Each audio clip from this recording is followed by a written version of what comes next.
Welcome to achievers academy Shivamogga. ಆತ್ಮೀಯ ವಿದ್ಯಾರ್ಥಿ ಮಿತ್ರರೇ, ಹಿಂದಿನ ಪಾಠಗಳಲ್ಲಿ ಕೋಡಿಂಗ್ ಡಿಕೋಡಿಂಗಲ್ಲಿ ಡಿಫ್ರೆಂಟ್ ಪಾರ್ಟನ್ನು ಡಿಸ್ಕಸ್ ಮಾಡಿದ್ವಿ. ಅದು ಪಾರ್ಟ್ 1 ಸ್ಟಾರ್ಟ್ ಆಗಿ ಪಾರ್ಟ್ 5 ತನಕ. ಸೊ ಅಲ್ಲಿ ಒಂದೊಂದು ಪಾರ್ಟಲ್ಲಿ ನಾನು ಒಂದೊಂದು ರೀತಿಯ ಕ್ವಶನ್ಸನ್ನು ಡಿಸ್ಕಸ್ ಮಾಡಿದ್ದೆ. ಯಾಕಂದರೆ ಕೋಡಿಂಗ್ ಡಿಕೋಡಿಂಗ್ ಅನ್ನುವಂತಹ ಕಾನ್ಸೆಪ್ಟ್ಸಲ್ಲಿ ತುಂಬ ವೆರೈಟೀಸ್ ಇದೆ ಅಥವಾ ತುಂಬ ರೀತಿಯ ಕ್ವಶನ್ಸನ್ನು ಕೇಳ್ತಾ ಹೋಗ್ತಾರೆ ನಿಮಗೆ. ಹಾಗಾಗಿ ನಿಮಗೆ ಎಲ್ಲ ರೀತಿಯ ಕ್ವಶನ್ಸ್ಗಳು ಗೊತ್ತಿರಬೇಕಾಗತ್ತೆ. ಸೊ ಅದು ಬ್ಯಾಂಕ್ ಎಕ್ಸಾಮ್ ಆಗಿರ್ಬೋದು, ಅಥವಾ RBI ಆಗಿರ್ಬೋದು, ಅಥವಾ IBPS ಆಗಿರ್ಬೋದು, SSC ಆಗಿರ್ಬೋದು, ಅಥವಾ ನಬಾರ್ಡ್ ಆಗಿರ್ಬೋದು, ಯಾವುದೇ ಎಕ್ಸಾಮ್ಸ್ ಆಗಿರ್ಬೋದು. ಸೊ ಹಾಗಾದರೆ ಇವತ್ತು ಈ ಕೋಡಿಂಗ್ ಡಿಕೋಡಿಂಗ್ ಪಾರ್ಟ್ 6 ಏನಿದೆ ಇದು ಕೂಡ ಕಂಟಿನ್ಯೂಡ್ ಪಾರ್ಟ್ ಆಗಿರುತ್ತೆ. ಹಾಗಾಗಿ ಅದರ ಫಸ್ಟ್ ಟೈಮ್ ಪಾರ್ಟ್ 6 ನೋಡ್ತಾ ಇದ್ದರೆ ನೀವು ಪಾರ್ಟ್ 1 to 5 ಏನಿದೆ ಆ 1 to 5 ತನಕ ಕಂಪ್ಲೀಟ್ ಮಾಡ್ಕೊಳ್ಳಿ. ಅದರ ಬೇಸ್ ಮೇಲೆ ನೆಕ್ಸ್ಟ್ ಪಾರ್ಟ್ 6 ನೀವು ವಾಚ್ ಮಾಡಿದ್ದೆ ಅದರಲ್ಲಿ ನಿಮಗೆ ಅದು ಈಸಿ ಆಗ್ತಾ ಹೋಗುತ್ತೆ. ಸೊ ಇಲ್ಲಿ ನಾನು ಲೆಟರ್ ಸಿಂಬಲ್ ನಂಬರ್ ಸೀರೀಸ್ ಅಂತ ನಿಮಗೆ ಒಂದು ಸೀರೀಸ್ ವೈಸ್ ಕ್ವಶನ್ಸ್ ಕೊಡ್ತಾ ಹೋಗ್ತಾರೆ. ಆ ಕ್ವಶನ್ಸನ್ನು ನಾನು ಇವತ್ತು ನಿಮಗೆ ಸಾಲ್ವ್ ಮಾಡಿಸ್ತಾ ಹೋಗ್ತೀನಿ.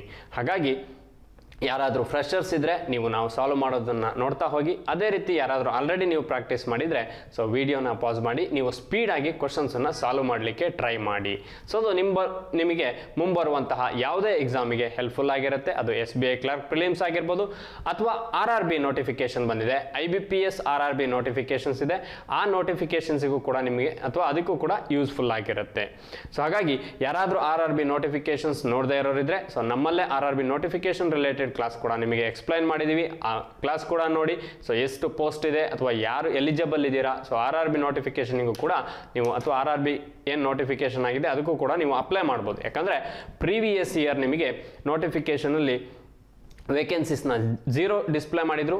ಸೊ ಈ ಸಲ ನಿಮಗೆ ಕರ್ನಾಟಕದಲ್ಲಿರುವಂಥ 2 ಗ್ರಾಮೀಣ ಬ್ಯಾಂಕ್ಗಳಲ್ಲಿ ನೋಟಿಫಿಕೇಶನ್ನಲ್ಲಿ ಡಿಸ್ಪ್ಲೇ ಮಾಡಿದ್ದಾರೆ. ಹಾಗಾಗಿ ಅದನ್ನು ಕೂಡ ಅಪ್ಲೈ ಮಾಡಿ ನೀವು ಸೊ ಆ ಎಕ್ಸಾಮಿಗೂ ಕೂಡ ನೀವು ಡೇ ಬೈ ಡೇ ಅಪ್ಗ್ರೇಡ್ ಆಗಿ ಅಂತ ಹೇಳ್ತಾ ಸೊ ಡೈರೆಕ್ಟಾಗಿ ಇವತ್ತು ನಾನು ಈ ಕ್ಲಾಸನ್ನು ಸ್ಟಾರ್ಟ್ ಮಾಡ್ತೀನಿ.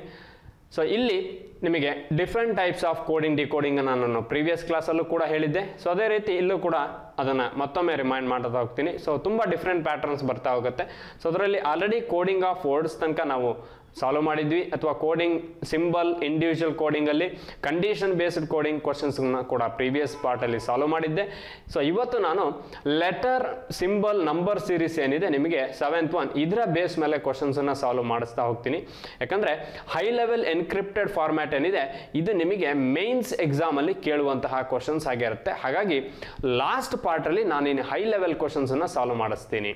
ಹಾಗಾಗಿ ನಿಮಗೆ ಪ್ರಿಲಿಮ್ಸ್ ಲೆವೆಲ್ ಫಸ್ಟ್ ಕ್ವಶನ್ಸನ್ನು ಫಸ್ಟ್ ನೀವು ಪ್ರಾಕ್ಟೀಸ್ ಮಾಡ್ತಾ ಹೋಗಿ. ಸೊ ರಿಮೈನಿಂಗ್ ಎಲ್ಲದೂ ಕೂಡ ನಿಮಗೆ ಪ್ರಿಲಿಮ್ಸ್ ಲೆವೆಲ್ ಕ್ವಶನ್ಸ್ ಆಗಿರುತ್ತೆ.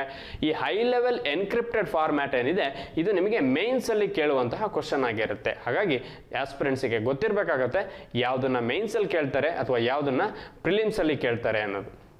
ಹಾಗಾಗಿ ನಾನು ಇವತ್ತು ಡಿಸ್ಕಸ್ ಮಾಡುವಂತಹ ಕಾನ್ಸೆಪ್ಟ್ ನಿಮಗೆ ಲೆಟರ್ ಸಿಂಬಲ್ ಅಥವಾ ನಂಬರ್ ಸೀರೀಸಲ್ಲಿ ಲೆಟರ್ ಬೇಸ್ ಮೇಲೆ ಇರುತ್ತೆ. ಅದೇ ರೀತಿ ನೆಕ್ಸ್ಟ್ ಬರುವಂತಹ ಪಾರ್ಟಲ್ಲಿ ಸಿಂಬಲ್ ಅಥವಾ ನಂಬರ್ಸ್ ಮಿಕ್ಸ್ ಬೇಸ್ಡ್ ಕ್ವಶನ್ಸನ್ನು ಡಿಸ್ಕಸ್ ಮಾಡ್ತಾ ಹೋಗ್ತೀವಿ. ಸೊ ಹಾಗಾದರೆ ಈ ಲೆಟರ್ ಬೇಸ್ ಮೇಲೆ ನೋಡೋದಾದರೆ ನಾವು ಯಾವ ರೀತಿ ನಿಮಗೆ ಕ್ವಶನ್ಸನ್ನು ಕೇಳ್ಬೋದು. So series wise questions ಕೇಳಿರ್ತಾರೆ.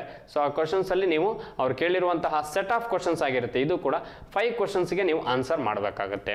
ಹಾಗಾದರೆ ಕ್ವಶನ್ಸ್ ನೋಡ್ತಾ ಹೋಗೋಣ. ಸೊ ಈ ರೀತಿ ಇದೆ ಕ್ವಶನ್ಸ್ ನಿಮಗೆ. Direction 1 to 5. So in that study the following alphabet series carefully and answer the questions given below ಅಂತ ಹೇಳಿದ್ದಾರೆ. ಸೊ ಒಂದು ಆಲ್ಫಾಬೆಟ್ ಸೀರೀಸ್ ಕೊಟ್ಟಿದ್ದಾರೆ. ಸೊ ನಾನು ಫಸ್ಟ್ ಹೇಳಿದ್ದೀನಿ ಇದು ಕಂಪ್ಲೀಟ್ಲಿ ಲೆಟರ್ ಬೇಸ್ಡ್ ಕ್ವಶನ್ಸ್ ಆಗಿದೆ. ಇಲ್ಲಿ ಯಾವುದೇ ರೀತಿಯ ನಂಬರ್ ಆಗಲಿ ಸಿಂಬಲ್ಸ್ ಆಗಲಿ ಇಲ್ಲ, ನಿಮಗೆ ಲೆಟರ್ಸ್ ಮಾತ್ರ ಕೊಟ್ಟಿದ್ದಾರೆ. ಅಂದರೆ ಆಲ್ಫಾಬೆಟ್ಸಲ್ಲಿ ಓವೆಲ್ಸು ಕಾನ್ಸನೆಂಟ್ಸು ಕೊಟ್ಟಿರ್ತಾರೆ. ಸೊ ಅದರ ಬೇಸ್ ಮೇಲೆ ಕ್ವಶನ್ಸನ್ನು ಕೇಳ್ತಾರೆ. ಹಾಗಾಗಿ ಇಲ್ಲಿ ನಿಮಗೆ ಡೈರೆಕ್ಷನ್ಸ್ ಕೂಡ ಕೊಟ್ಟಿದ್ದಾರೆ, ಆಲ್ಫಾಬೆಟ್ ಸೀರೀಸ್ ಕೊಟ್ಟಿದ್ದಾರೆ. ಅದನ್ನು ನೀವು ಅದರ ಬೇಸ್ ಮೇಲೆ ಕ್ವಶನ್ಸನ್ನು ಸಾಲ್ವ್ ಮಾಡಬೇಕಾಗತ್ತೆ. ಸೊ ನಿಮಗೆ C ಇಂದ ಸ್ಟಾರ್ಟ್ ಆಗಿ A ತನಕ ಇದೆ. ಸೊ ನಿಮ್ಮ ಕ್ವಶನ್ ಏನು ಸ್ಟಾರ್ಟಿಂಗ್ ಇದೆ ಇದು ನಿಮ್ಮ ಲೆಫ್ಟ್ ಸೈಡ್ ಆಗಿರುತ್ತೆ. ಈ ಕ್ವಶನ್ಸಲ್ಲಿ ನಿಮಗೆ ತುಂಬ ಇಂಪಾರ್ಟೆಂಟ್ ಆಗಿ ಗೊತ್ತಿರಬೇಕಾದದ್ದು ಯಾವುದು ಲೆಫ್ಟ್ ಸೈಡ್, ಯಾವುದು ರೈಟ್ ಸೈಡ್. ಸೊ ನಿಮ್ಮ ಕ್ವಶನಿನ ಬಿಗಿನಿಂಗ್ ನಿಮ್ಮ ಲೆಫ್ಟ್ ಸೈಡ್ ಆಗಿರುತ್ತೆ. ನಿಮ್ಮ ಕ್ವಶನಿನ ಎಂಡಿಂಗ್ ಏನಿದೆ ಅಂದರೆ ಈ A ಏನಿದೆ ಇದು ಎಂಡಿಂಗ್, ಇದು ನಿಮಗೆ ರೈಟ್ ಸೈಡ್ ಆಗಿರುತ್ತೆ. ಸೊ ಇದು ಯಾವತ್ತೂ ಕೂಡ ನಿಮಗೆ ರೈಟ್ ಸೈಡ್ ಆಗಿರುತ್ತೆ. ಕ್ವಶನ್ ಬಿಗಿನಿಂಗ್ ಏನಿದೆ ಇದು ನಿಮಗೆ ಲೆಫ್ಟ್ ಸೈಡ್ ಆಗಿರುತ್ತೆ. ಇದು ನಿಮಗೆ ತುಂಬ ಇಂಪಾರ್ಟೆಂಟ್ ಆಗಿ ಗೊತ್ತಿರಬೇಕಾದಂಥದ್ದು. ಸೊ ಹಾಗಾದರೆ ಇದರ ಬೇಸ್ ಮೇಲೆ ಕ್ವಶನ್ಸ್ ಏನು ಕೇಳಿದರೆ ಆ ಕ್ವಶನ್ಸ್ ನಾನು ನೋಡ್ತಾ ಹೋಗೋಣ. ಸೊ ಫಸ್ಟ್ ಕ್ವಶನ್ಸ್ ಈ ರೀತಿ ಇದೆ ನಿಮಗೆ. How many letters are there in the series. ಅಂದರೆ ಈ ಸೀರೀಸಲ್ಲಿ ಎಷ್ಟೋ ಲೆಟರ್ಸ್ ಬರ್ತಾವಂತೆ. ಅದು ಯಾವ ರೀತಿ ಇರಬೇಕು ಅಂದರೆ which is immediately preceded by vowel and immediately succeeded by consonant. So succeeded ಅಂದ್ರೂ ಒಂದೇ, ಫಾಲೋಡ್ ಬೈ ಅಂದ್ರೂ ಒಂದೇ. ಹಾಗಾಗಿ ಕನ್ಫ್ಯೂಷನ್ ಮಾಡ್ಕೊಳ್ಬೇಡಿ, ಯಾಕಂದ್ರೆ ಎಕ್ಸಾಮಲ್ಲಿ ಫಾಲೋಡ್ ಬೈ ಅಂತಾನು ಕೊಡ್ಬೋದು ನಿಮಗೆ. ಹಾಗಾಗಿ immediately preceded by vowel and immediately succeeded or followed by consonant. So ಯಾವುದು ಲೆಟರ್? ನೀವು ಈ ಕ್ವಶನ್ಸ್ ಅನ್ನ ಎಕ್ಸಾಮ್ ಅಲ್ಲಿ ಎಷ್ಟು ಸ್ಪೀಡ್ ಆಗಿ ಓದಿ ಅರ್ಥ ಮಾಡ್ಕೊಳ್ತೀರಾ ಅನ್ನೋದು ಇಂಪಾರ್ಟೆಂಟ್ ಆಗುತ್ತೆ. ಹಾಗಾಗಿ ಜಾಸ್ತಿ ಕ್ವಶನ್ಸ್ ನ ಪ್ರಾಕ್ಟೀಸ್ ಮಾಡಬೇಕಾಗತ್ತೆ ನೀವು. ಸೊ ಕ್ವಶನ್ಸ್ ಅನ್ನು ಸ್ಪೀಡ್ ಆಗಿ ಓದಿ ಅರ್ಥ ಮಾಡ್ಕೊಳ್ಬೇಕು. ಇದನ್ನ ಓದ್ಬಿಟ್ಟು ಮತ್ತೊಮ್ಮೆ ಬರ್ಕೊಳ್ಳೋದಲ್ಲ ನೀವು. ನಾನು ನಿಮಗೆ ಅರ್ಥ ಆಗಲಿ ಅನ್ನೋದಕ್ಕೆ ಬರೀತೀನಿ. ಅಂದರೆ ಯಾವ ರೀತಿ ನಿಮಗೆ ಇಲ್ಲಿ ಕ್ವಶನ್ಸಲ್ಲಿ ಹೇಳಿರೋ ಪ್ರಕಾರ ಏನಿರಬೇಕು ಅಂದರೆ ಈ ಪ್ಯಾಟ್ರನಲ್ಲಿ ಹೌ ಮೆನಿ ಲೆಟರ್ಸ್ ಅಂದರೆ ನಿಮಗೆ ಅದು ಲೆಟರ್ ಇರಬೇಕು. ಸೊ ಅದು ಯಾವ ರೀತಿ ಇರಬೇಕು ಅಂದರೆ ಇಮಿಡಿಯೇಟ್ಲಿ ಪ್ರಿಸೀಡೆಡ್ ಬೈ ವೋವೆಲ್. ನಿಮಗೆ ಯಾವುದೋ ಒಂದು ಲೆಟರ್ ಕನ್ಸಿಡರ್ ಮಾಡ್ತೀರಾ, ಅದರ ಪ್ರಿಸೀಡೆಡ್ ಏನಿರಬೇಕು ನಿಮಗೆ ಓವೆಲ್ ಇರಬೇಕು. ಅಂದರೆ AEIOU ಓವೆಲ್ ಲೆಟರ್ಸ್ ಇರಬೇಕು. So next succeeded by consonant ಅಥವಾ ಫಾಲೋಡ್ ಬೈ ಕಾನ್ಸೋನೆಂಟ್. ಅದು ಯಾವುದೇ ಕಾನ್ಸೋನೆಂಟ್ ಆಗಿರ್ಬೋದು, ಕಾನ್ಸೋನೆಂಟ್ ಇರಬೇಕು. ಸೊ ಇಲ್ಲಿ ನಿಮಗೆ ಬರುವಂಥದ್ದು AEIOU ಇಷ್ಟು ಓವೆಲ್ಗಳು ಬರುತ್ತೆ. ಹಾಗಾಗಿ ಓವೆಲ್ ಚೆನ್ನಾಗಿ ಗೊತ್ತಿರಬೇಕಾಗುತ್ತೆ. ಹಾಗಾಗಿ ನಾನು ಆಲ್ಫಾಬೆಟ್ಸನ್ನು ಚೆನ್ನಾಗಿ ಕಲೀರಿ ಅಂತ ಹೇಳಿದ್ದೆ ಫಸ್ಟ್ ಪಾರ್ಟ್ಗಳಲ್ಲಿ. ಸೊ ನೀವು ಆಲ್ಫಾಬೆಟ್ಸನ್ನು ಚೆನ್ನಾಗಿ ಕಲ್ತಿದ್ದೆ ಆದಲ್ಲಿ ಈ ರೀತಿ ಕ್ವಶನ್ಸ್ ನಿಮಗೆ ತುಂಬ ಈಸಿ ಆಗ್ತಾ ಹೋಗುತ್ತೆ. ಹಾಗಾಗಿ ನೆಕ್ಸ್ಟ್ ಲೆಟರ್ ಇರಬೇಕು, ಓವೆಲ್ ಇರಬೇಕು, ಕಾನ್ಸೋನೆಂಟ್ ಇರಬೇಕು. ಸೊ ಚೆಕ್ ಮಾಡ್ತಾ ಹೋಗೋದಾದರೆ ನಿಮಗೆ ಲೆಟರ್ ಇರಬೇಕು. ಫಸ್ಟ್ ಲೆಟರ್ ನೋಡಿ, ಆ ಲೆಟರಿನ ಪ್ರಿಸೀಡೆಡ್ ಓವೆಲ್ ಇದೆಯಾ, ಫಾಲೋಡ್ ಬೈ ಕಾನ್ಸೋನೆಂಟ್ ಇದೆಯಾ ನೋಡಿ. ಸೊ ಫಸ್ಟ್ ನೀವು ಹಾಗಂತ ಇಲ್ಲಿಂದನೇ ಚೆಕ್ ಮಾಡ್ತಾ ಇದ್ರೆ ನಿಮಗೆ ಟೈಮ್ ವೇಸ್ಟ್ ಆಗುತ್ತೆ. ಲೆಟರಿನ ಪ್ರಿಸೀಡೆಡ್ ಓವೆಲ್ ಇರಬೇಕು ಅಂತ ಹೇಳಿದ್ದಾರೆ. ಹಾಗಾದರೆ ಇಲ್ಲಿ ಯಾವ ಲೆಟರಿನ ಪ್ರಿಸೀಡೆಡ್ ಬೈ ಓವೆಲ್ ಇದೆ ನೋಡ್ಕೊಳ್ಳಿ. CVB ಇದು ಯಾವುದು ಓವೆಲ್ ಅಲ್ಲ, NHG ಓವೆಲ್ ಅಲ್ಲ, MKJN ಇದು ಓವೆಲ್ ಅಲ್ಲ. ಇಲ್ಲಿ ಯಾವುದು ಓವೆಲ್? XZ. ಸೊ Z ತನಕ ನಿಮಗೆ ಯಾವುದು ಓವೆಲ್ ಅನ್ನೇ ಕೊಟ್ಟಿಲ್ಲ. ಹಾಗಾಗಿ ನೀವು ಇಲ್ಲಿ ಯಾವುದು ಪೇರನ್ನ ಕನ್ಸಿಡರ್ ಮಾಡ್ಲಿಕ್ಕೆ ಸಾಧ್ಯ ಇಲ್ಲ, ಯಾಕಂದ್ರೆ ಲೆಟರಿನ ಪ್ರಿಸೀಡಿಂಗ್ ಓವೆಲ್ ಇರಬೇಕು. ಸೊ ಹಾಗಾದ್ರೆ ನೆಕ್ಸ್ಟ್ ನೋಡೋದಾದ್ರೆ ಇ ಅನ್ನುವಂಥದ್ದು ಲೆಟರ್. ಸೊ ಲೆಟರ್ ಅಂದ್ರೆ ನಿಮಗೆ ಇನ್ನೊಂದು ನೆನಪಿರ್ಬೇಕು, ಇಲ್ಲಿ ಲೆಟರ್ ಅಂದ್ರೆ ಕಾನ್ಸೋನೆಂಟು ಓವೆಲ್ ಎರಡನ್ನೂ ಸೇರ್ಬಿಟ್ಟು ನಾವು ಲೆಟರ್ ಅಂತ ಹೇಳ್ತೀವಿ, ಅಥವಾ ಆಲ್ಫಾಬೆಟ್ಸ್ ಅಂತ ಹೇಳ್ಬೋದು. ನಿಮಗೆ ಆಲ್ಫಾಬೆಟ್ಸ್ ಅಂದ್ರೂ ಅಷ್ಟೇ, ಅದರಲ್ಲಿ ಓವೆಲ್ಲು ಕಾನ್ಸೋನೆಂಟ್ ಎರಡನ್ನೂ ಸೇರ್ಬಿಟ್ಟು ನಾವು ಆಲ್ಫಾಬೆಟ್ಸ್ ಅಂತ ಹೇಳ್ತೀವಿ. ನಿಮಗೆ ಓನ್ಲಿ ಓವೆಲ್ ಅಂದ್ರೆ ಮಾತ್ರ ಓವೆಲ್ ಕನ್ಸಿಡರ್ ಮಾಡಿ, ಓನ್ಲಿ ಕಾನ್ಸೋನೆಂಟ್ ಅಂದ್ರೆ ಮಾತ್ರ ನೀವು ಕಾನ್ಸೋನೆಂಟ್ ಅನ್ನ ಕನ್ಸಿಡರ್ ಮಾಡಿ.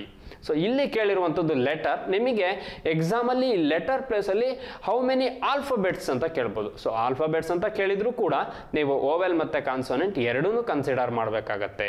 ಸೊ ಹಾಗಾಗಿ ಈ ಲೆಟರ್ಸ್ ಏನಿದೆ, ನೀವು ಲೆಟರ್ಸನ್ನ ಐಡೆಂಟಿಫೈ ಮಾಡ್ತಾ ಹೋಗಿ. ಸೊ Z ತನಕ ನಿಮಗೆ ಯಾವುದೇ ಓವೆಲ್ ಇಲ್ಲ. ಸೊ ಹಾಗಾಗಿ ನೀವು ಚೆಕ್ ಮಾಡಿದ್ರು ಅದೇ ಆನ್ಸರ್. ಯಾವುದೇ ಓವೆಲ್ ಇಲ್ಲ ಅಂದಮೇಲೆ ನಿಮಗೆ ಯಾವುದೂ ಕೂಡ ಪೇರ್ ಸಿಗಲ್ಲ. ನೆಕ್ಸ್ಟ್ ನೋಡ್ತಾ ಹೋಗೋಣ. ಲೆಟರ್ ಇರಬೇಕು, ಪ್ರಿಸೀಡೆಡ್ ಬೈ ಓವೆಲ್ ಇರಬೇಕು, ಮುಂದೆ ಕಾನ್ಸೋನೆಂಟ್ ಇರಬೇಕು. ಸೊ ಇ ಅನ್ನೋದು ಲೆಟರ್, ಪ್ರಿಸೀಡೆಡ್ ಬೈ ಓವೆಲ್ ಎ ಇದೆ, ಫಾಲೋಡ್ ಬೈ ಕಾನ್ಸೋನೆಂಟ್ ಎಸ್ ಇದೆ. ಹಾಗಾದರೆ ನಿಮಗೆ ಒಂದು ಪೇರ್ ಸಿಕ್ತು. ಸೊ ಅದು ಯಾವುದು ಅಂದರೆ AES ಅನ್ನೋದು. ಸೊ ಇದರಲ್ಲಿ ಇ ಅನ್ನೋದು ನಿಮಗೆ ಲೆಟರ್ ಆಗಿರುತ್ತೆ, ಎ ಅನ್ನೋದು vowel, letter followed by preceded by vowel followed by consonant S ಇದೆ. ಒಂದು AES ಆಯಿತು. ನೆಕ್ಸ್ಟ್ ಅದೇ ರೀತಿ ಸೊ ಎಸ್ ಇದೆ. ನೆಕ್ಸ್ಟ್ ಎಸ್ ಅನ್ನೋದು letter, preceded by vowel, E ಅನ್ನೋದು ಓವೆಲ್, ಕ್ಯೂ ಅನ್ನೋದು ನೆಕ್ಸ್ಟ್ ಕಾನ್ಸೋನೆಂಟ್. ಹಾಗಾದರೆ ಇನ್ನೊಂದು ಯಾವುದು ಅಂದರೆ ನಿಮಗೆ ESQ. ಹಾಗಾದರೆ ಇಲ್ಲಿ 2 ಟೈಮ್ಸ್ ಕನ್ಸಿಡರೇಷನ್ ಆಯ್ತಾ? ಇಲ್ಲ, 2 ಟೈಮ್ಸ್ ಕನ್ಸಿಡರೇಷನ್ ಆಗಿಲ್ಲ. ಫಸ್ಟ್ ಟೈಮ್ ನೀವು AES ಮಾಡಿರೋದು, ಸೆಕೆಂಡ್ ಟೈಮು ESQ ಮಾಡಿರೋದು. ಹಾಗಾಗಿ ಕನ್ಫ್ಯೂಷನ್ ಮಾಡ್ಕೋಬೇಡಿ. 2 ಟೈಮ್ಸ್ ಆಯಿತು, ಎರಡು ಪೇರ್ ಸಿಕ್ತು ನಿಮಗೆ. ನೆಕ್ಸ್ಟು ಚೆಕ್ ಮಾಡ್ತಾ ಹೋಗಿ ಅದೇ ರೀತಿ ಓವೆಲ್ ಇರಬೇಕು. ನೆಕ್ಸ್ಟ್ ಎಸ್ ಆಯಿತು, ಕ್ಯೂನ ಪ್ರಿಸೀಡಿಂಗ್ ಓವೆಲ್ ಇದೆಯಾ? ಇಲ್ಲ. ಡಬ್ಲ್ಯೂನ ಪ್ರಿಸೀಡಿಂಗ್ ಕ್ಯೂ ಇದೆ, ಓವೆಲ್ ಅಲ್ಲ. ನೆಕ್ಸ್ಟ್ ಇ ಓವೆಲ್, ಬಟ್ ಇನ ಪ್ರಿಸೀಡಿಂಗ್ ಓವೆಲ್ ಇಲ್ಲ, ಹಾಗಾಗಿ ಕನ್ಸಿಡರೇಷನಿಗೆ ಬರೋಕ್ಕಾಗಲ್ಲ. ಆರ್ ಇದೆ, ಆರ್ ಅನ್ನೋದು ಲೆಟರು, ಪ್ರಿಸೀಡೆಡ್ ಬೈ ಓವೆಲ್, ಹೌದು, ಇ ಅನ್ನೋದು ಓವೆಲ್ ಆಗುತ್ತೆ. ಹಾಗಾಗಿ ERP ಅನ್ನೋದು ಒಂದು ಮಾಡ್ಬೋದು ನೀವು ಇಲ್ಲಿ. ಸೊ ಥರ್ಡ್ ಒನ್ನಿಗೆ ಬಂದರೆ ನಿಮಗೆ ERP ಇಲ್ಲೊಂದು ಸಿಗುತ್ತೆ. ನೆಕ್ಸ್ಟು ಇನ್ನು ಯಾವ್ದಾದ್ರು ಇದೆಯಾ ಚೆಕ್ ಮಾಡ್ಕೊಳ್ಳಿ. ಪಿ ಅನ್ನೋ ನೆಕ್ಸ್ಟ್ ಆರ್ ಅನ್ನೋದು vowel letter, preceded by vowel ERP ಮಾಡಿದ್ರಿ. ಪಿ ಯ ಪ್ರಿಸೀಡಿಂಗ್ ಓವೆಲ್ ಇಲ್ಲ, ಎಕ್ಸ್ನ ಪ್ರಿಸೀಡಿಂಗು ಓವೆಲ್ ಇಲ್ಲ, ಐನ ಪ್ರಿಸೀಡಿಂಗ್ ಓವೆಲ್ ಇಲ್ಲ, ಯುನ ಪ್ರಿಸೀಡಿಂಗ್ ಓವೆಲ್ ಇದೆ, ಫಾಲೋಡ್ ಬೈ ಕಾನ್ಸೋನೆಂಟ್ ಇದೆ. ಅಲ್ಲಿಗೆ IUT ಅನ್ನೋದು ಒಂದು ಮಾಡ್ಬೋದು ನೀವು. ಫೋರ್ತ್ ಒನ್ನಿಗೆ ಬಂದರೆ IUT. ಇಲ್ಲಿ ಯು ಇದೆ, ಯು ಅನ್ನೋದು ಲೆಟರ್. ನಿಮಗೆ ಲೆಟರ್ ಅಂದರೆ ಕಾನ್ಸೋನೆಂಟು ಓವೆಲ್ ಎರಡನ್ನೂ ಸೇರಿ ನಾವು ಲೆಟರ್ ಅಂತ ಹೇಳ್ತೀವಿ. ಹಾಗಾಗಿ ಯು ಅನ್ನೋದು ಲೆಟರ್ ಕನ್ಸಿಡರ್ ಮಾಡ್ತೀವಿ. ಐ ಅನ್ನೋದು ಪ್ರಿಸೀಡೆಡ್ ಬೈ ಓವೆಲ್ ಇದೆ, ಫಾಲೋಡ್ ಅಥವಾ ಸಕ್ಸೀಡೆಡ್ ಬೈ ಕಾನ್ಸೋನೆಂಟ್ ಟಿ ಇದೆ. ಹಾಗಾಗಿ 4 ಪೇರ್ ಸಿಗುತ್ತೆ ನಿಮಗೆ. ಆನ್ಸರ್ ನೋಡ್ಕೊಳ್ಳಿ. ಮುಂದೆ ಚೆಕ್ ಮಾಡೋದಕ್ಕೂ ಮೊದಲು ನೀವು ಆನ್ಸರ್ ನೋಡ್ಕೋಬೇಕಾಗತ್ತೆ. ಇಲ್ಲಿ 4ಗಿಂತ ಜಾಸ್ತಿ ಯಾವ್ದಾದ್ರು ಆಪ್ಷನ್ ಇದೆಯಾ ನೋಡಿ. ನನ್ ಇದೆ, 1 ಇದೆ, 2 ಇದೆ, 3 ಇದೆ, ಮೋರ್ ದ್ಯಾನ್ 3 ಇದೆ. ಆಲ್ರೆಡಿ ನಿಮಗೆ 4 ಪೇರ್ ಸಿಕ್ಕಿದೆ ಅಂದರೆ ನಿಮ್ಮ ಆನ್ಸರು 5 ಪೇರ್ ಸಿಕ್ಕಿದ್ರು ನಿಮ್ಮ ಆನ್ಸರ್ ಮೋರ್ ದ್ಯಾನ್ 3ನೇ ಆಗಿರಬೇಕು. ಸೊ ಮೋರ್ ದ್ಯಾನ್ 3ನೇ ಆಗಿರಬೇಕು, ಬೇರೆ ಆಪ್ಷನ್ ಬರ್ಲಿಕ್ಕೆ ಸಾಧ್ಯ ಇಲ್ಲ. ಇದು 4 ಆಗಲಿ 5 ಪೇರ್ ಸಿಗಲಿ, ನಿಮಗೆ ಎಷ್ಟಾದರೂ ಸಿಗಲಿ. ಯಾಕಂದರೆ ನೆಕ್ಸ್ಟ್ ನೀವು ಕನ್ಸಿಡರ್ ಮಾಡ್ತಾ ಇದ್ರೆ ಎಕ್ಸಾಮಲ್ಲಿ ನಿಮ್ಮ ಟೈಮ್ ವೇಸ್ಟ್ ಆಗುತ್ತೆ. ಅವರು ಟೈಮ್ ವೇಸ್ಟ್ ಆಗಲಿ ಅಂತಲೇ ಕೊಟ್ಟಿರ್ತಾರೆ. ಯಾಕಂದರೆ ಇಲ್ಲಿ ಟಿನ ಪ್ರಿಸೀಡಿಂಗ್ ಯು ಇದೆ, ಯು ಆದಮೇಲೆ ನೆಕ್ಸ್ಟ್ ಟಿನ ಮುಂದೆ ಆರ್ ಇದೆ. ಅಲ್ಲಿ ನಿಮಗೆ ಇನ್ನೂ ಒಂದು ಪ್ಯಾಟ್ರನ್ಸ್, ಇನ್ನೂ ಒಂದು ಪೇರ್ ಸಿಗುತ್ತೆ. ಅಲ್ಲಿ ಫಿಫ್ತ್ ಒಂದು ಪೇರ್ ಯಾವ್ದಾದ್ರು ಅಂದರೆ UTR ಅನ್ನೋದು ಒಂದು ಪೇರ್ ಸಿಗುತ್ತೆ. ಹಾಗಂತ ಇದನ್ನು ನೀವು ಚೆಕ್ ಮಾಡ್ತಾ ಇದ್ರೆ ನಿಮ್ಮ ಟೈಮ್ ವೇಸ್ಟ್ ಆಗುತ್ತೆ ಎಕ್ಸಾಮಲ್ಲಿ. ಯಾಕಂದರೆ ಮೋರ್ ದ್ಯಾನ್ 3 ಅಂತ ಬಂದಮೇಲೆ ಅದು ಮೋರ್ ದ್ಯಾನ್ 3 ಅಂದರೆ 4 hour ಆಗ್ಬೋದು, 5 hour ಆಗ್ಬೋದು, 6 hour ಆಗ್ಬೋದು. ಹಾಗಾಗಿ ನಿಮ್ಮ ಆನ್ಸರ್ ಇಲ್ಲಿಗೆ ಸ್ಟಾಪ್ ಮಾಡಬೇಕು. ಮೋರ್ ದ್ಯಾನ್ 3 ಸಿಕ್ಕಿದ ಮೇಲೆ option E answer more than 3 ಅನ್ನೋದು ನಿಮ್ಮ ರೈಟ್ ಆನ್ಸರ್ ಆಗಿರುತ್ತೆ. ಸೊ ಇಲ್ಲಿ ಸ್ವಲ್ಪ ಕೇರ್ಫುಲ್ ಆಗಿರಿ ನೀವು. ಲೆಟರ್ ಅಂದರೆ ನಿಮಗೆ ಓವೆಲ್ಲು ಗೊತ್ತಿರಬೇಕು, ಕಾನ್ಸೋನೆಂಟ್ ಎರಡೂ ಸೇರಿ ಲೆಟರ್ ಅಂತ ಹೇಳ್ತೀರಾ. ಸೊ ಒಂದು ಸಲ AES ಅಂದರೆ ಇನ ಪ್ರಿಸೀಡಿಂಗ್ ಓವೆಲ್ ಕನ್ಸಿಡರ್ ಮಾಡಿದರೆ ನೆಕ್ಸ್ಟ್ ಎಸ್ನ ಪ್ರಿಸೀಡಿಂಗ್ ಕೂಡ ಓವೆಲ್ ಕನ್ಸಿಡರ್ ಮಾಡಬಹುದು. ಹಾಗಾಗಿ ಕನ್ಫ್ಯೂಷನ್ ಆಗಬೇಡಿ. ಸೊ ಅದೇ ರೀತಿ ಈ ಕ್ವಶನ್ಸ್ ಬೇಸ್ ಮೇಲೆ ನೆಕ್ಸ್ಟ್ ಸೆಕೆಂಡ್ ಕ್ವಶನ್ ನೋಡ್ತಾ ಹೋಗೋಣ. ಹಾಗಾದರೆ ಯಾವ ರೀತಿ ಕೇಳಿದ್ದಾರೆ ಅಂತ. ಸೊ ಸೆಕೆಂಡ್ ಕ್ವಶನ್ ನೋಡೋದಾದ್ರೆ, which of the following letter is 9th from the left of you ಅಂತ ಹೇಳಿದ್ದಾರೆ. ಅಂದರೆ ಯು ಅನ್ನುವಂತಹ ಲೆಟರ್ ಎಲ್ಲೋ ಇದೆ ಈ ಸೀರೀಸಲ್ಲಿ, ಅದರ ಲೆಫ್ಟಿಗೆ 9th ಲೆಟರ್ ಯಾವುದು? ವಿಚ್ ಆಫ್ ದಿ ಫಾಲೋವಿಂಗ್ ಈ ಲೆಟರ್ ಈಸ್ 9th ಅಂತ ಕೇಳಿದ್ದಾರೆ. So 9th from the left of you. So ನಿಮಗೆ ಯು ಎಲ್ಲಿದೆ ಕನ್ಸಿಡರ್ ಮಾಡ್ಕೊಳ್ಳಿ. ಸೊ ಯು ಇರುವಂಥದ್ದು ಸೊ ರೈಟ್ ಹ್ಯಾಂಡ್ ಸೈಡಲ್ಲಿದೆ, ಅಥವಾ ನಿಮಗೆ ಮಿಡ್ಲಲ್ಲೂ ಇಲ್ಲ, ರೈಟ್ ಹ್ಯಾಂಡ್ ಸೈಡ್ ಅಥವಾ ಲೆಫ್ಟ್ ಹ್ಯಾಂಡ್ ಸೈಡಿಂದ ಬಂದರೆ ನಿಮಗೆ ಎಂಡಿಂಗ್ನಲ್ಲಿ ಯು ಅನ್ನೋದು ಸಿಗ್ತಾ ಹೋಗುತ್ತೆ. ಸೊ ಆ ಯು ಅನ್ನೋದು ಎಲ್ಲಿದೆ ಚೆಕ್ ಮಾಡ್ಕೊಳ್ಳಿ. ಸೊ ಇದು ನಿಮಗೆ ಯು ಆಗಿರುತ್ತೆ. ಇಲ್ಲಿಂದ ನೀವು ಎಷ್ಟನ್ನ ಚೆಕ್ ಮಾಡಬೇಕು?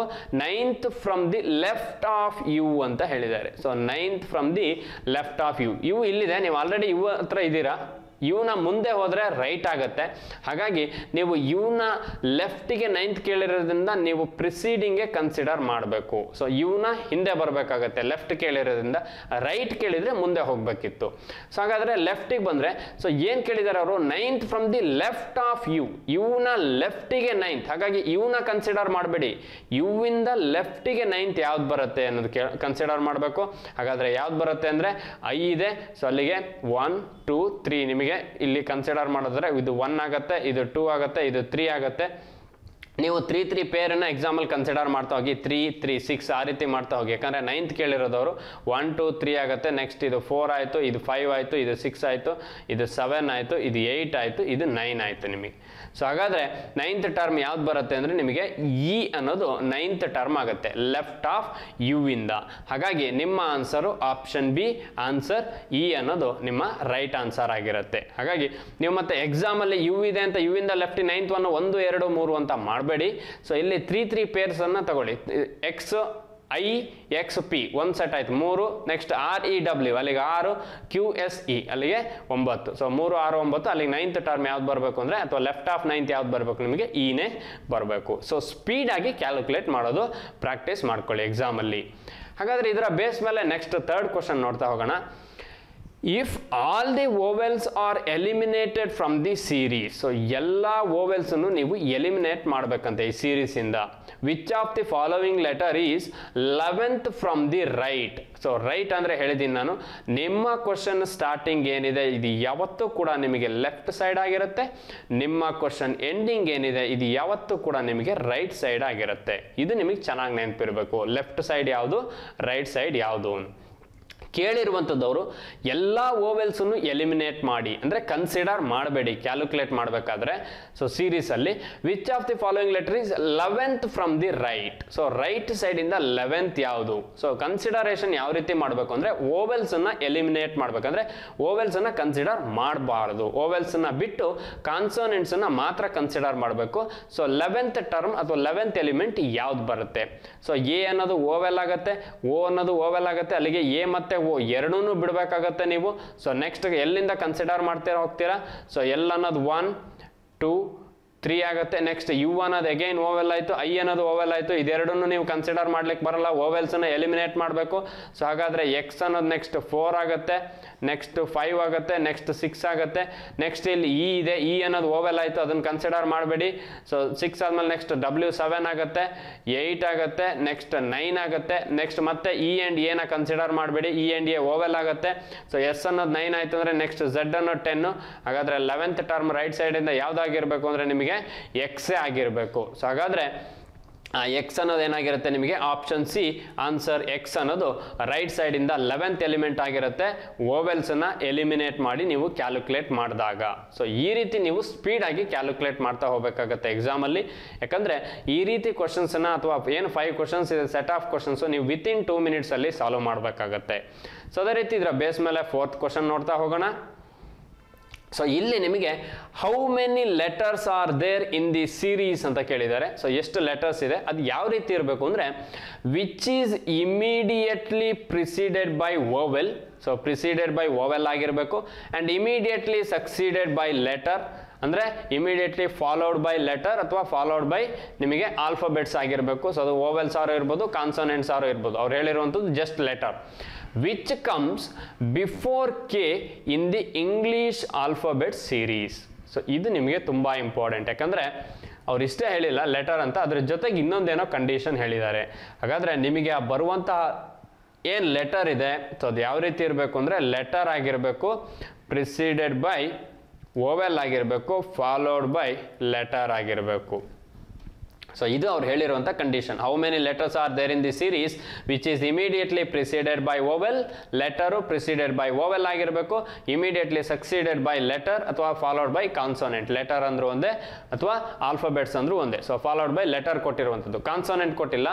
ಅಥವಾ ಕಾನ್ಸೋನೆಂಟ್ ಕೊಟ್ಟರೆ ಕಾನ್ಸೋನೆಂಟ್ ತಗೊಳ್ಳಿ. ಲೆಟರ್ ಅಂದರೆ ಕಾನ್ಸೋನೆಂಟ್ ಓವೆಲ್ ಎರಡೂ ಬರ್ಬೋದು. ಆಲ್ಫಾಬೆಟ್ಸ್ ಅಂದ್ರೂ ಅಷ್ಟೇ, ಓವೆಲ್ ಬರ್ಬೋದು, ಕಾನ್ಸೋನೆಂಟು ಬರ್ಬೋದು. ನಿಮಗೆ ಲೆಟರಿನ ಹಿಂದೆ ಓವೆಲ್ ಇರಬೇಕು, ಮುಂದೆ ಲೆಟರ್ ಇರಬೇಕು. ಇದು ಒಂದು ಕಂಡೀಷನ್. ಇದ್ರ ಜೊತೆಗೆ ಇನ್ನೊಂದು, ನಿಮಗೆ ಈ ರೀತಿ ಪೇರ್ಸ್ಗಳು ಏನು ಸಿಗುತ್ತೆ ಅಥವಾ ಈ ಪೇರನ್ನ ನೀವು ಈ ಪ್ಯಾಟರ್ನಲ್ಲಿ ಐಡೆಂಟಿಫೈ ಮಾಡ್ತೀರಾ. ಸೊ ಅದೇನಾಗಿರಬೇಕು, which comes before K in the English alphabetical series. ಅಂದರೆ ಕೆಗಿಂತ ಹಿಂದೆ ಬರುವಂತಹ ಲೆಟರ್ಸೇ ಆಗಿರಬೇಕು ಅದು. ಸೊ ಅದು ಬಿಟ್ಟು ಈಗ ಫಾರ್ ಎಕ್ಸಾಂಪಲ್ ನಿಮಗೆ ಯಾವುದೋ ಓವೆಲ್ ಸಿಕ್ತು, ಆ ಓವೆಲ್ಲು ಕೂಡ ಕೇನ ಪ್ರಿಸೀಡಿಂಗ್ ಇರಬೇಕು. ಲೆಟರ್ ಸಿಕ್ಕಿದೆ, ಲೆಟರ್ ಕೂಡ ಕೇನ ಪ್ರಿಸೀಡಿಂಗ್ ಇರಬೇಕು. ಅಗೈನ್ ಲೆಟರ್ ಸಿಕ್ಕಿದೆ, ಅದು ಕೂಡ ಕೇನ ಪ್ರಿಸೀಡಿಂಗೇ ಇರಬೇಕು ಅಂತ ಅರ್ಥ. ಸೊ ಅದನ್ನೇ before K in the English alphabetical series. K ಇಂದ ನೆಕ್ಸ್ಟ್ ಬರುವಂತಹ ಯಾವುದೇ ಎಲಿಮೆಂಟ್ಸ್ ಆಗಿರಬಾರ್ದು. ಸೊ ಹಾಗಾದರೆ ಚೆಕ್ ಮಾಡ್ತಾ ಹೋಗೋದಾದ್ರೆ ಲೆಟರಿನ ಪ್ರಿಸೀಡಿಂಗ್ ಓವೆಲ್ ನೋಡ್ತಾ ಹೋಗಿ. ಸೊ ಲೆಟರಿನ ಪ್ರಿಸೀಡಿಂಗ್ ಓವೆಲ್ ನೋಡಿದರೆ ನಿಮಗೆ ಇ ಇದೆ, ಇನ ಪ್ರಿಸೀಡಿಂಗ್ ಎ ಇದೆ. ಸೊ ಇಲ್ಲಿ ತನಕ ಯಾವುದೇ ಓವೆಲ್ಸ್ ಇಲ್ಲ ನಿಮಗೆ. ಹಾಗಾಗಿ ಫಸ್ಟ್ ಟರ್ಮೇ ನಿಮಗೆ ಏನಾಗುತ್ತೆ, ಎ ಮತ್ತು ಇ ಅನ್ನೋದು ಒಂದು ಟರ್ಮ್ ಸಿಗ್ಬೋದು. ಸೊ ಇಲ್ಲಿ ಲೆಟರ್ ಅನ್ನೋದು ಇ ಇದೆ. ಇ ಅನ್ನೋದು ನಿಮಗೆ ಲೆಟರ್ ಅಂದರೆ ಈ ಕಾನ್ಸೋನೆಂಟು ಮತ್ತು ಓವೆಲ್ಸ್ ಎರಡೂ ಲೆಟರೇ ಆಗಿರುತ್ತೆ. ಲೆಟರಿನ ಹಿಂದೆ ಓವೆಲ್ ಇದೆ. ಸೊ ಹಾಗಾದರೆ ಇ ಅನ್ನೋದು ಲೆಟರ್ ಆದರೆ ಇದರ ಹಿಂದೆ ನಿಮಗೆ ಓವೆಲ್ ಎ ಅನ್ನೋದಿದೆ. ಫಾಲೋಡ್ ಬೈ ಅಗೈನ್ ಲೆಟರ್ ಇದೆ, ಯಾವುದು ಅಂದರೆ ಎಸ್ ಇದೆ. ಸೊ ಅಲ್ಲಿಗೆ ನಿಮಗೆ ಒಂದು ಪ್ಯಾಟ್ರನ್ ಎಸ್ ಅನ್ನೋದಾಯಿತು. ಸೊ ಎ ಇ ಎಸ್ ಅನ್ನೋದನ್ನು ಕನ್ಸಿಡರ್ ಮಾಡ್ಬೋದು. ಯಾಕಂದರೆ ಇ ಅನ್ನೋದು ಲೆಟರು, ಎ ಅನ್ನೋದು ಓವೆಲ್ಲು, ಎಸ್ ಅನ್ನೋದು ಲೆಟರು. ಬಟ್ ಅವ್ರು ಹೇಳಿರೋದು before K in the English alphabetical series. A ಮತ್ತು ಇ ಏನಿದೆ ಇದೆರಡು ಬಿಫೋರ್ ಕೆನೇ ಇದೆ ನಿಮಗೆ. ಇವೆರಡು ಬಿಫೋರ್ ಕೆ ಇದೆ. ಬಟ್ ಎಸ್ ಬಿಫೋರ್ ಕೆ ಅಲ್ಲ, ಇದು ಆಫ್ಟರ್ ಕೆ. ಸೊ ಹಾಗಾಗಿ ಇದು ಕೂಡ ನಿಮಗೆ ಆನ್ಸರ್ ಆಗಲ್ಲ. ಸೊ ಎ ಇ ಎಸ್ ಅನ್ನೋದು ನಿಮ್ಮ ಆನ್ಸರ್ ಏನಾದ್ರು ನೀವು ಕನ್ಸಿಡರ್ ಮಾಡಿದರೆ ಅದು ನಿಮಗೆ ಆನ್ಸರ್ ರಾಂಗ್ ಆಗಿರುತ್ತೆ. ಹಾಗಾಗಿ ತುಂಬ ಕೇರ್ಫುಲ್ ಆಗಿರಿ, ಯಾಕಂದರೆ ಬಿಫೋರ್ ಕೆ ಆಗಿರಬೇಕು. ನೆಕ್ಸ್ಟ್ ಅದೇ ರೀತಿ ಬಿಫೋರ್ ಕೆ ಇನ್ಯಾವುದಾದ್ರೂ ಪ್ಯಾಟ್ರನ್ ಇದೆಯಾ ಚೆಕ್ ಮಾಡ್ಕೊಳ್ಳಿ. ಸೊ ನೆಕ್ಸ್ಟ್ ನೋಡೋದಾದರೆ ಇ ಎಸ್ ಕ್ಯೂ ಅಂತ ಇದೆ. ಸೊ ಇಲ್ಲೂ ಯಾವುದೇ ಕಾರಣಕ್ಕೂ ನಿಮಗೆ ಇ ಅನ್ನೋದು ಓವೆಲ್ ಆಗುತ್ತೆ, ಎಸ್ ಅನ್ನೋದು ಲೆಟರ್ ಆಗುತ್ತೆ, ಕ್ಯೂ ಅನ್ನೋದು ಕಾನ್ಸೋನೆಂಟ್ ಅಥವಾ ಕ್ಯೂ ಅನ್ನೋದು ನಿಮಗೆ ಲೆಟರ್ ಆಗುತ್ತೆ. ಯಾಕಂದರೆ ಲೆಟರ್ ಹೇಳಿರೋದ್ರಿಂದ ಲೆಟರ್ ಬೇಸ್ ಮೇಲೆ ಮಾಡ್ತಾ ಹೋಗ್ತೀವಿ. ಇಲ್ಲೂ ಅಷ್ಟೇ ಇ ಮತ್ತು ಇ ಒಂದೇ ನಿಮಗೆ ಬಿಫೋರ್ ಕೆ. ಸೊ ಇದೊಂದು ಮಾತ್ರ ನಿಮಗೆ ಬಿಫೋರ್ ಕೆ. ಸೊ ನೆಕ್ಸ್ಟ್ ಇವೆರಡು ಏನಿದೆ ಇದು ಆಫ್ಟರ್ ಕೆ. ಸೊ ಅವ್ರು ಹೇಳಿರೋದೇನು, ಬರುವಂತಹ ಕಂಪ್ಲೀಟ್ ನಿಮಗೆ ಪೇರ್ ಆಫ್ ಲೆಟರ್ಸ್ ಏನಿದೆ ಅದು ಬಿಫೋರ್ ಕೆನೇ ಆಗಿರಬೇಕು ಇಂಗ್ಲೀಷ್ ಆಲ್ಫಾಬೆಟ್ ಪ್ರಕಾರ, ಆಫ್ಟರ್ ಕೆ ಇರಬಾರ್ದು. ನೀವು ಎರಡು ಪೇರ್ ಚೆಕ್ ಮಾಡಿದ್ರೆ ಎರಡೂ ಕೂಡ ನಿಮಗೆ ಆಫ್ಟರ್ ಕೆನೂ ಬರುತ್ತೆ, ಬಿಫೋರ್ ಕೆನೂ ಬರುತ್ತೆ. ಬಟ್ ಅವ್ರು ಹೇಳಿರೋದು only before K, comes before K ಅಂತ. ನೆಕ್ಸ್ಟ್ ಇನ್ಯಾವುದು ಓವೆಲ್ ಇದೆ, ಇ ಇದೆ, E R P. So again E R P ಯಲ್ಲೂ ನಿಮಗೆ ಇಲ್ಲೂ ಕೂಡ ಆನ್ಸರ್ ಮಾಡಲಿಕ್ಕಾಗಲ್ಲ. ಯಾಕಂದರೆ ಇ ಆರ್ ಪಿ ಇಲ್ಲೂ ಕೂಡ ನಿಮಗೆ ಇದು ಆಫ್ಟರ್ ಕೆ, ಒಂದು ಲೆಟರ್ ಆಫ್ಟರ್ ಬಿಫೋರ್ ಕೆ ಆದರೆ ಇನ್ನೆರಡು ಲೆಟರ್ ಆಫ್ಟರ್ ಕೆ ಆಗಿರುತ್ತೆ. ನೆಕ್ಸ್ಟ್ ಅದೇ ರೀತಿ ಚೆಕ್ ಮಾಡ್ತಾ ಹೋಗಿ, ಚೆಕ್ ಮಾಡ್ತಾ ಹೋದರೆ IUT ಅನ್ನೋದೊಂದು ಸಿಗುತ್ತೆ. IUT ಇಲ್ಲೂ ಅಷ್ಟೇ, ಇದು ಒಂದು ಲೆಟರು ಬಿಫೋರ್ ಕೆ, ಉಳಿದಿರೋ ಎರಡು letter after K. Next UTR, so ಇಲ್ಲೂ ಅಷ್ಟೇ, ಯು ಅನ್ನೋದು ಓವೆಲ್ಲು, ಟಿ ಅನ್ನೋದು ಲೆಟರು, ಆರ್ ಅನ್ನೋದು ಲೆಟರು, ಬಟ್ ಮೂರು ಕೂಡ ನಿಮಗೆ ಆಫ್ಟರ್ ಕೆ ಸಿಗ್ತಾ ಹೋಗುತ್ತೆ. ಸೊ ನೆಕ್ಸ್ಟ್ ಯಾವುದು ಸಿಗಲ್ಲ ನಿಮಗೆ. ಹಾಗಾಗಿ ಸಿಗುವಂತಹ ಮೂರು ಅಥವಾ 4 ಪೇರ್ ಸಿಗುತ್ತೆ ನಿಮಗೆ. 4 ಪೇರ್ ಸಿಕ್ಕಿದ್ರೂ ಕೂಡ ನೀವು ಆನ್ಸರ್ ಮೋರ್ ದ್ಯಾನ್ 3 ಅಂತ ಆನ್ಸರ್ ಮಾಡ್ಲಿಕ್ಕೆ ಆಗಲ್ಲ. ಯಾಕೆ ಅಂದರೆ ನಿಮಗೆ ಆ ಪೇರ್ ಏನಾಗಿರಬೇಕು ಅಂದರೆ ಅದು ಬಿಫೋರ್ ಕೆ ಆಗಿರಬೇಕು. ಆಲ್ಫಾಬೆಟ್ ಸೀರೀಸಲ್ಲಿ ಕೆಗಿಂತ ಮೊದಲು ಬರುವಂತಹ ಲೆಟರ್ಸ್ ಆಗಿರಬೇಕು. ಹಾಗಾಗಿ ಕೆಗಿಂತ ಮೊದಲು ಬರುವಂಥದ್ದು ಯಾವುದು ಸಿಗಲ್ಲ. ನಿಮ್ಮ ಆಪ್ಷನ್ನು ಆನ್ಸರ್ ಎ, ನನ್ ಅನ್ನೋದು ನಿಮ್ಮ ಆನ್ಸರ್ ಆಗಿರುತ್ತೆ. ಸೊ ನನ್ ಅಂದರೆ ಯಾವುದು ಇಲ್ಲ ಅಂತ. ಸೊ ನನ್ ಬೇರೆ, ನನ್ ಆಫ್ ದೀಸ್ ಬೇರೆ. ನನ್ ಆಫ್ ದೀಸ್ ಬೇರೆ, ನನ್ ಆಫ್ ದೀಸ್ ಅಂದ್ರೆ ನಿಮಗೆ ಇದೆರಡು ಗೊತ್ತಿರಬೇಕಾಗತ್ತೆ ಎಕ್ಸಾಮಲ್ಲಿ. ನನ್ ಅಂದ್ರೆ ಯಾವುದೂ ಬರಲ್ಲ. ನೆಕ್ಸ್ಟು ನನ್ ಆಫ್ ದೀಸ್ ಅಂದರೆ ಕೊಟ್ಟಿರೋ ಆಪ್ಷನಲ್ಲಿ ಯಾವುದೂ ಅಲ್ಲ, ಇನ್ನೊಂದು ಯಾವುದೋ ಆಪ್ಷನ್ ಬರುತ್ತೆ ಅಂತ ಅರ್ಥ. ಸೊ ಹಾಗಾಗಿ ಇದೆರಡನ್ನು ಚೆನ್ನಾಗಿ ನೆನ್ಪಿಟ್ಕೊಳ್ಳಿ. ನನ್ ಅಂದರೆ ಯಾವುದೂ ಅಲ್ಲ.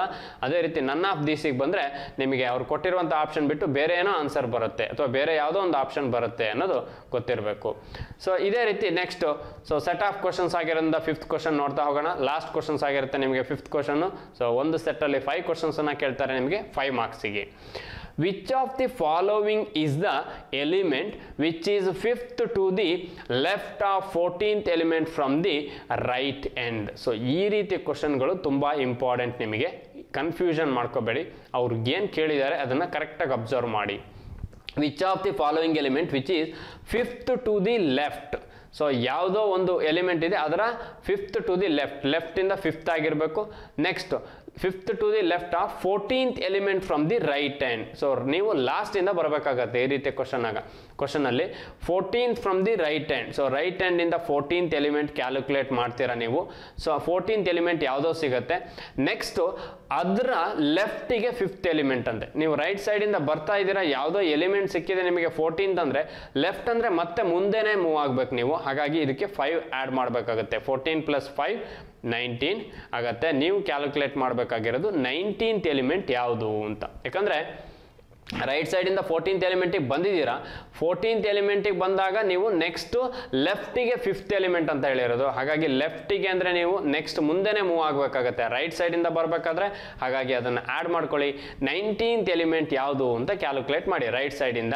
ಸೊ ಹಾಗಾದರೆ 19th ಎಲಿಮೆಂಟ್ ಕ್ಯಾಲ್ಕುಲೇಟ್ ಮಾಡಿದ್ರೆ ರೈಟ್ ಸೈಡಿಂದ ನಿಮಗೆ 1 2 3 4 5 6 7 8 9 ಆಗುತ್ತೆ. ಇದು 10 11 ನೆಕ್ಸ್ಟ್ 12 13 14 15 16 17 ನಿಮಗೆ ಇದು 18 ಇದು 19. ಹಾಗಾದರೆ 19th ಯಾವುದು ಅಂದರೆ ನಿಮಗೆ 19th ಟರ್ಮ್ ಯಾವ್ದು ಬರುತ್ತೆ ಅಂದರೆ answer N. Option D answer N ಅನ್ನೋದು 19th ಟರ್ಮ್ ಬರುತ್ತೆ ರೈಟ್ ಸೈಡಿಂದ.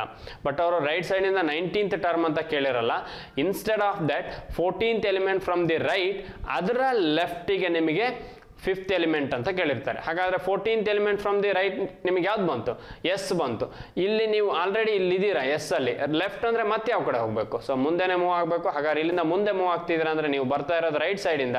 ಸೊ ರೈಟ್ ಸೈಡಿಂದ ಬರ್ತಾ ಇದ್ದೀರಾ, ಮುಂದೆ ಮೂವ್ ಆಗ್ತಿದ್ದೀರಾ ಅಂದರೆ ಆ್ಯಡ್ ಮಾಡಬೇಕು. ಇದು ನಿಮಗೆ ಗೊತ್ತಿರಬೇಕಾಗತ್ತೆ. ಸೊ ಆಪ್ಷನ್ ಡಿ ಅನ್ನೋದು ನಿಮ್ಮ ರೈಟ್ ಆನ್ಸರ್ ಆಗುತ್ತೆ.